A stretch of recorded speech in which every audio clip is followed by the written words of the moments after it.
Pemirsa apa kabar? Mari kita ikuti Warta Berita PTS tanggal 6 Juni.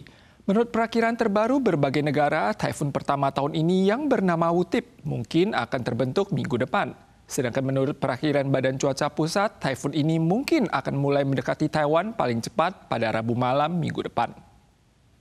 最快是礼拜三晚上，然后麦迪只是在礼拜四的这段期间，这个热带系统可能会离的台湾市比较近一点点。 Intensitas dan lokasi taifun saat ini masih belum pasti. Mendekat atau tidaknya taifun ini ke Taiwan tergantung pada naik turunnya tekanan tinggi Samudra Pasifik. Selain itu, menurut perkiraan pakar meteorologi, jalur taifun Wutip mungkin akan bergerak ke utara mendekati Taiwan di sepanjang tepi tekanan tinggi Samudra Pasifik, atau bahkan berpotensi menghantam Taiwan secara langsung. Ini adalah sistem tropis besar yang didukung oleh angin monsun barat daya, sehingga membawa banyak uap air. Bau gas tercium di pusat keramaian pada distrik Yongkang, kota Tainan kemarin malam. Polisi dan petugas damkar segera mengevakuasi semua pemilik toko dalam radius 300 meter. Sementara itu, sebuah gudang di kota Chiayi terbakar kemarin malam. Dan berhubung barang yang menumpuk di lokasi sangat banyak, api menyebar dengan cepat dan membakar total 7 toko. Api besar membumbung di belakang toko, merambat ke toko sebelah. Sebuah gudang di kota Chiayi mengalami kebakaran pada tanggal 5 malam. Api merambat ke kawasan perbelanjaan Jalan Chongsan di depan stasiun kereta api Chiayi. Kebakaran hebat melanda 7 toko di Jalan Chongsan. Damkar segera menuju lokasi dan berusaha menjinakkan si jago merah. Namun api sulit dipadamkan karena gudang yang menjadi sumbernya menyimpan banyak barang. Di dekat gudang juga ada apartemen, sehingga damkar segera mengevakuasi 14 rumah dan toko di sekitar. Seorang wanita lansia yang rumahnya terbakar panik sampai menangis. Pada tanggal 6 pagi, garis pembatas dipasang di depan toko-toko yang terdampak. Seiring bara sempat membakar perlahan dan mengeluarkan asap tebal. Untungnya, sekitar 2 jam kemudian api berhasil dipadamkan sepenuhnya. Namun damkar tetap waspada dan terus berjaga di lokasi, berharap dapat mengetahui penyebab kebakaran. Sementara itu, di wilayah Yongkang, kota Tainan, pada tanggal 5 malam tiba-tiba tercium bau gas yang menyengat. Damkar menerima laporan dan datang ke lokasi, mendeteksi adanya gas mudah terbakar di sekitar. Selain memasang selang air untuk perlindungan, petugas juga mengevakuasi personel toko dalam radius sekitar 300 meter dan menutup jalan, membuat kawasan yang biasanya ramai itu berubah menjadi bak kota mati. Karena lokasi ini merupakan jalur utama transportasi Yongkang serta dekat dengan kawasan sekolah dan hotel, warga sekitar sempat panik. Namun untungnya tidak terjadi apa-apa. Mulai 1 Juni, wisatawan yang membawa barang palsu ke Taiwan dengan harga kurang dari $5.000 Taiwan tidak akan lagi dikenakan aturan sebelumnya berupa harga sedikit, bebas denda. Barang tersebut bukan cuma akan disita, namun pihak yang membawa barang juga akan didenda 3 kali lipat dari harga barang tersebut. Namun metode penerapan sistem baru ini juga menimbulkan pertanyaan dari masyarakat umum. Banyak wisatawan yang membeli produk bermerek palsu di Thailand dan Tiongkok. Selama harganya tak melebihi $5.000, produk tersebut paling cuma disita dan tak dikenakan denda. Namun Ditjen Bea Cukai merevisi UU dengan mencabut aturan harga sedikit bebas denda. Mulai Juni yang ketahuan membawa barang palsu ke Taiwan akan didenda berapapun harganya. Namun, banyak yang mempertanyakan penerapan sistem ini. Jika wisatawan membeli barang palsu tanpa menyadarinya atau mengenakan pakaian palsu saat masuk ke Taiwan, bagaimana cara verifikasinya? Apakah petugas Bea Cukai memiliki kemampuan untuk mengidentifikasi keaslian merek?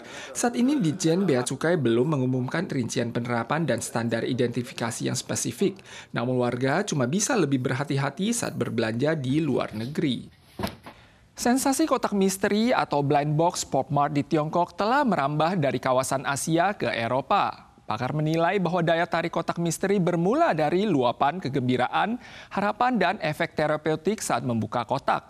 Peluang usaha kotak misteri mencapai sekitar $250 juta Taiwan pada paruh kedua tahun lalu. Di area pameran di Guangzhou ini, berbagai boneka beruang dengan bentuk yang menggemaskan menarik perhatian anak-anak hingga enggan beranjak. Tiongkok belakangan ini dilanda tren kotak misteri. Pelaku industri mengecilkan ukuran boneka besar dengan berbagai bentuk unik, lalu memasukkannya ke kotak yang tak transparan. Ini menciptakan sensasi kejutan dan penantian. Karena isi kotaknya tidak diketahui, jika tidak mendapatkan model yang diinginkan, konsumen cenderung terus membeli lagi. Sementara jika mendapatkan edisi langka, harganya bisa melonjak hingga 10 kali lipat. Dengan biaya rendah dan efek memuaskan, kebahagiaan kecil seperti ini menjadi sumber keceriaan terjangkau bagi generasi muda di tengah melesunya perekonomian Tiongkok. Tren kotak misteri ini telah menyebar dari Asia ke Australia dan Eropa. Selain Sri Labubu dan boneka beruang yang sedang naik daun, pelaku usaha juga meluncurkan boneka yang menggabungkan elemen budaya Tionghoa. For example, the face-changing opera masks from Sichuan, the ancient zither-playing figures from classical Chinese history, and other elements of traditional culture. Menurut pelaku usaha, hanya dalam paruh kedua tahun lalu, penjualan kotak misteri telah mencapai setara dengan sekitar $250 juta, dengan Gen Z sebagai kelompok konsumen terbesar. Namun, meskipun pelaku usaha sedang giat memperluas pasar ke luar negeri, ada pakar yang khawatir tren ini bisa meredup sewaktu-waktu. Ibadah haji di Mekah yang dimulai tanggal 4 tahun ini merupakan acara tahunan bagi umat Islam di seluruh dunia. Sebanyak 1,5 juta umat Islam tiba di Arab Saudi. Namun jumlah korban tewas akibat serangan hawa panas tahun lalu mencapai 1.301 orang. Guna mencegah tragedi serupa, pihak berwenang telah mengambil beberapa langkah, termasuk hanya mengizinkan peserta bersertifikat, memasang sistem pendingin terbesar di dunia di Masjid Al-Haram dan menggunakan sistem pengawasan berbasis AI. Suhu tinggi dan keramaian menjadi tantangan besar dalam ibadah ini. Para jemaah haji di Mekah tak gentar menghadapi panas terik dan medan yang terjal. Berkumpul di Arafah bahkan sebelum fajar menyingsing hingga setelah matahari terbenam, menahan suhu melebihi 40 derajat Celcius. Kipas angin besar dengan semprotan air disediakan di sekitarnya untuk membantu mendinginkan suhu dan memfasilitasi doa yang berlangsung lama.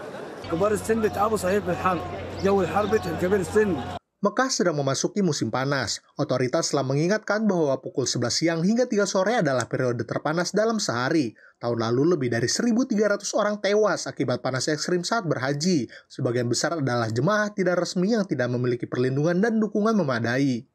We started almost 364 days ago. A lot of healthcare workers, pre-hospital care, ambulances. Pemerintah Arab Saudi tahun ini memberlakukan kebijakan baru. Di antaranya, anak-anak di bawah 12 tahun tidak diperbolehkan ikut, jemaah yang berhaji untuk pertama kali mendapat prioritas sementara yang sudah pernah dibatasi, Masjid Al-Haram dilengkapi sistem pendingin terbesar di dunia dengan lebih dari 400 unit pendingin tambahan, perluasan area teduh, penanaman 10.000 pohon, penggunaan drone berbasis AI untuk memantau pergerakan massa guna mencegah insiden terinjak-injak, serta pembatasan hanya bagi jemaah yang memiliki izin resmi untuk memasuki Mekah. Pemirsa sekalian, sekian Warta Berita dari PTS. Berikutnya, mari kita saksikan pameran seni AI di Inggris. Kita soal lagi di lain kesempatan. Sampai jumpa.